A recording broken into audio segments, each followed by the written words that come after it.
Hello, good morning to all of you student. मैं आशीष कुमार सिंहानी सन private ITI चनखुरी दुर्ग से। Subject है एम्प्लॉयबिलिटी, जिसका आज का टॉपिक है हमारा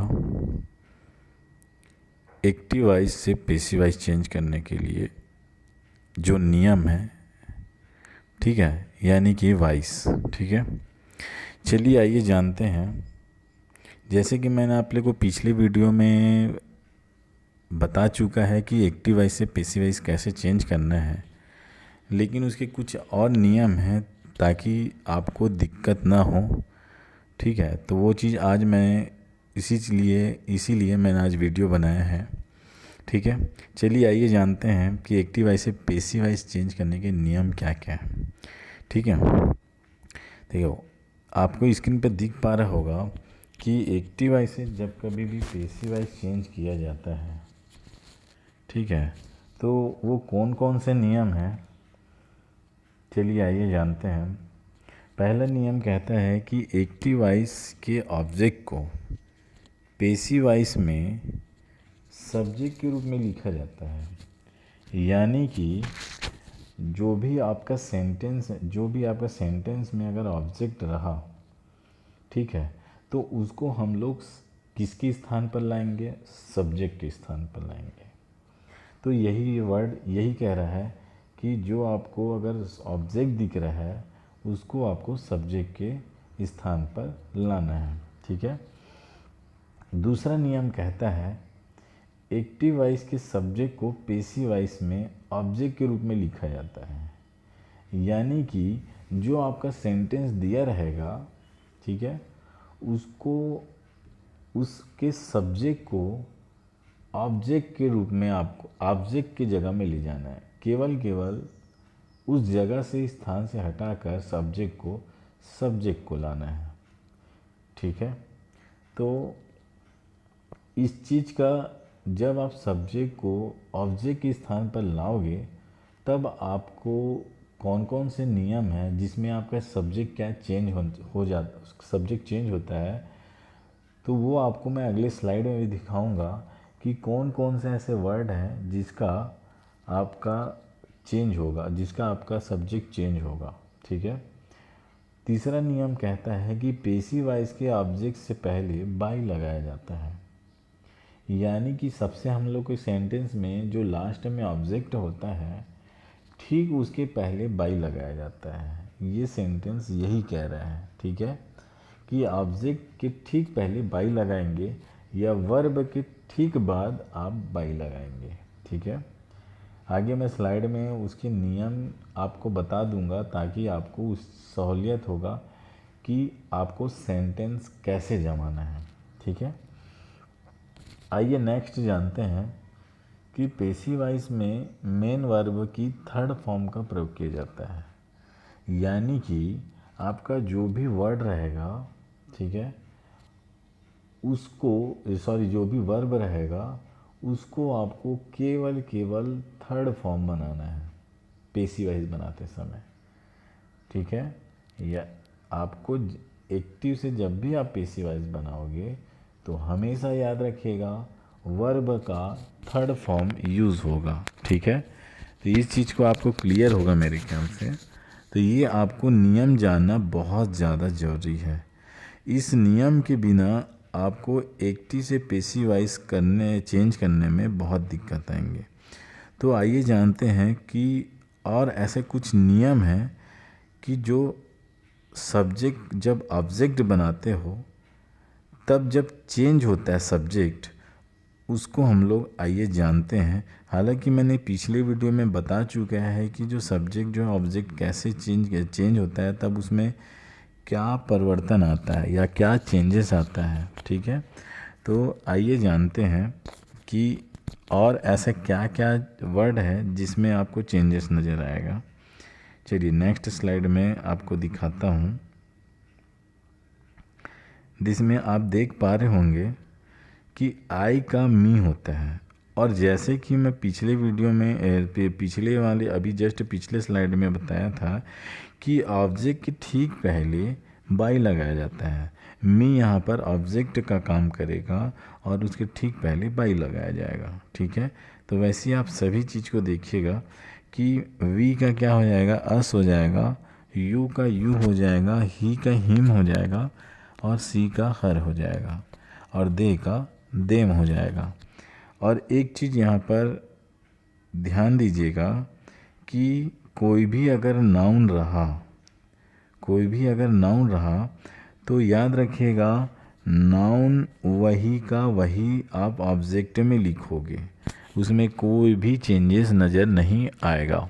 ठीक है, तो इस चीज़ को आप याद रखिएगा कि आपको जब कभी भी सब्जेक्ट से ऑब्जेक्ट चेंज करना होगा तो उस चीज़ को आप नाउन को बिल्कुल भी चेंज नहीं करना है, एज इट इज़ रहने देना है आपको। ठीक है, जैसे एग्जांपल आपको बता रहा हूँ मैं, जैसे कि रवि। ठीक है, तो रवि आपका सब्जेक्ट हो गया।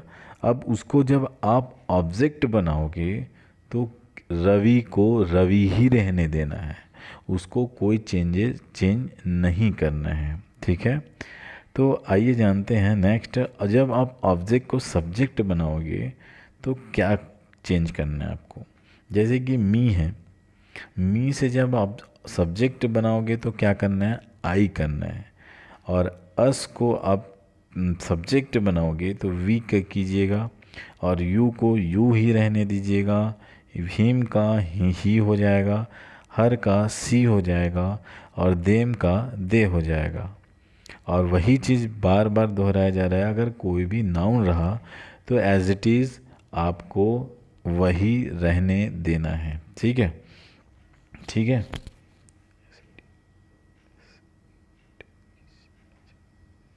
ठीक है। अब देखिए, आपको मेन पॉइंट बताने जा रहा हूँ। इसमें एक्टिव से पेसिव वाइज चेंज जब किया जाता है तो ऐसा कौन कौन से हैं जो टेंस के, मतलब कौन कौन से ऐसे टेंस हैं जो पेसिव वाइज चेंज नहीं होता, इस चीज़ को आप ध्यान दीजिएगा। तो देखिए, आइए जानते हैं कि टेंस हमारा कितना होता है, 12 टेंस होता है, परंतु पेसिव वाइज में केवल 8 टेंस ही बनाई जाती है। निम्नलिखित 4 टेंस की पेसिव वाइज नहीं बनती है। ठीक है, आइए जानते हैं कि कौन कौन सा ऐसा टेंस है जो पेसिव वाइज में चेंज नहीं होता है। ठीक है, जैसे कि पहला है प्रेजेंट परफेक्ट कंटिन्यूस टेंस। ठीक है, ये आपका ऐसा टेंस है जो पेसिव वाइज में नहीं चेंज होगा। सेकंड है पास्ट परफेक्ट कंटिन्यूस टेंस। ठीक है, तीसरा है फ्यूचर कंटिन्यूस टेंस, और चौथा है फ्यूचर परफेक्ट कंटिन्यूस टेंस है। ठीक है, तो इससे आप क्या समझ पा रहे होंगे कि जितने भी परफेक्ट कंटिन्यूस टेंस है, चाहे वो प्रेजेंट की बात हो, चाहे वो पास्ट की बात हो, चाहे फ्यूचर की बात हो, तो एक चीज़ आपको केयरफुली ध्यान देना है कि जितने भी प्रेजेंट परफेक्ट टेंस है वो चेंजेस नहीं होगा। ठीक है, और एक तीसरा है, एक चौथा है फ्यूचर कंटिन्यूस टेंस। ये ऐसे टेंस हैं जो चेंज नहीं होगा। ठीक है, आइए और अब मैं आपको इंट्रोडक्शन करा दूं कि जब आप एक्टिव से पेसिव वाइज जब चेंज करेंगे तो सेंटेंस कैसे जमाना है वो चीज़ आप ध्यान दीजिएगा। चलिए आइए जानते हैं।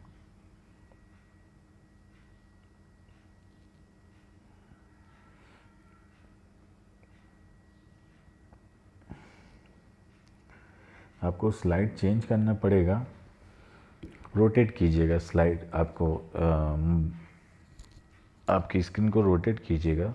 ठीक है, तो देखिएगा यहाँ पर एक्टिव वाइज आपको नज़र आ रहा होगा सिंपल सब्जेक्ट वर्ब ऑब्जेक्ट, यही आपका सिंपल वर्ड रहता है। ठीक है, तो जब आप पेसिव वाइज चेंज करोगे तो सब्जेक्ट रहेगा और उसके बाद हेल्पिंग वर्ब रहेगा, ठीक उसके जस्ट बाद वर्ब का थर्ड फॉर्म यूज़ कीजिएगा, ठीक उसके बाद बाई लगाना है, उसके बाद ऑब्जेक्ट लगाना है।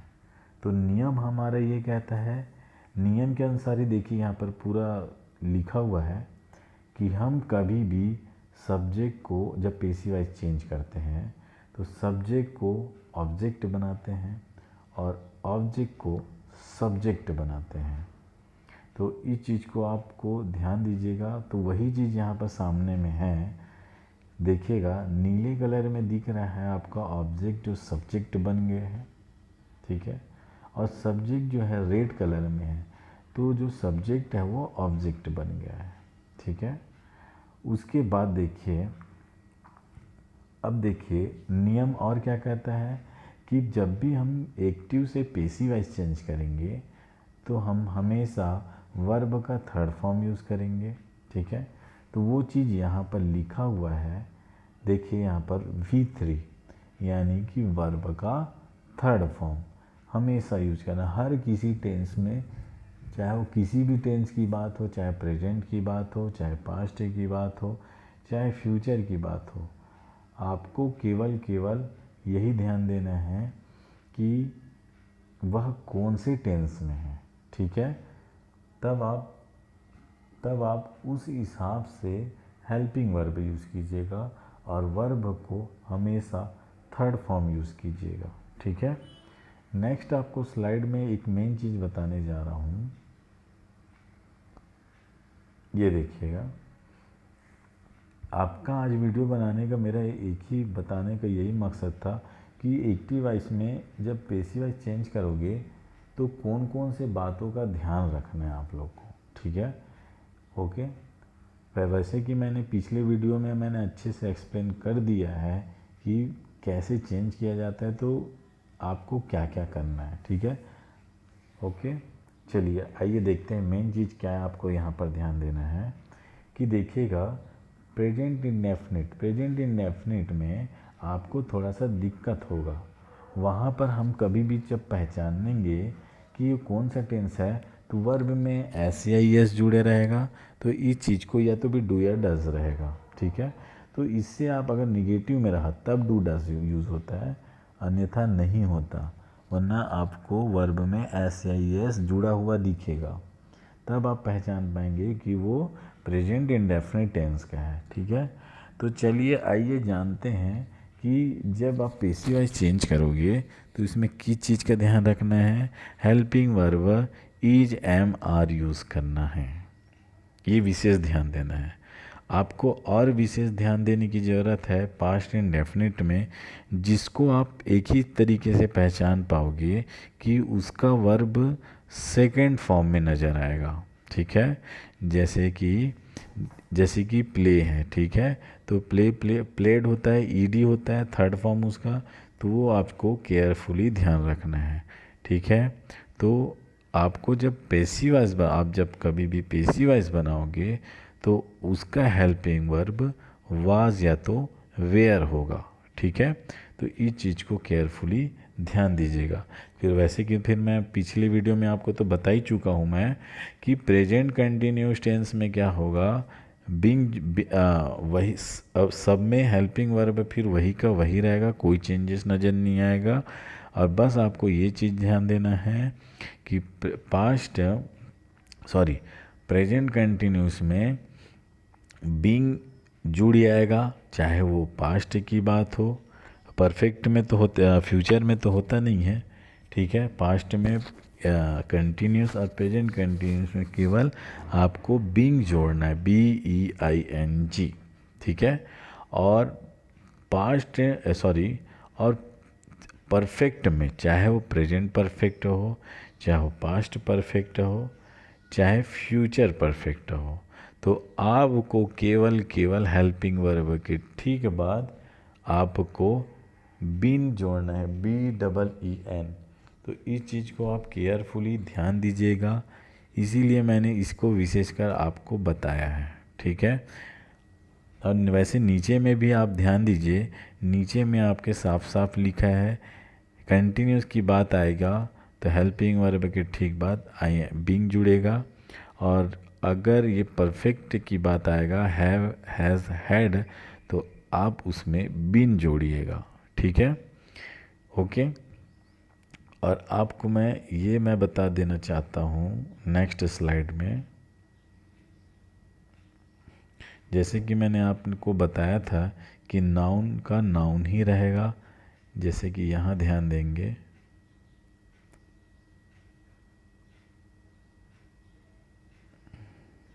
ये देखिए, जैसे कि मैंने आपको अभी जस्ट बताया है कि नाउन का नाउन ही रहेगा। तो देखिए, रवि ने मेरा पेन चुराया, रवि स्टोल माई पेन, यहाँ पर दिख रहा होगा आप लोग को।